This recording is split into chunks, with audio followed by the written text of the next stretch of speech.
Solve the equation log base b of a plus log base b of 5 equals c for a. So this is really no different from a regular, let's solve this log, but I have all these letters to deal with, so let's deal with them. A lives inside of a log. No matter, these two logs share the same base and they're being added to each other.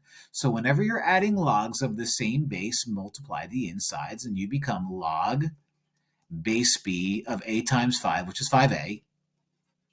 That's going to equal c. Now I have to isolate the a, but the a lives inside of a log, and I need to get rid of that log. So if I have a log base b in the way, take b to the of both sides, and that'll allow these guys to cross out. Drop down the 5a, drop down the b to the c power. I need to get a all by itself, so divide both sides by 5, divide both sides by 5, and a is going to equal b to the c over 5, which is u.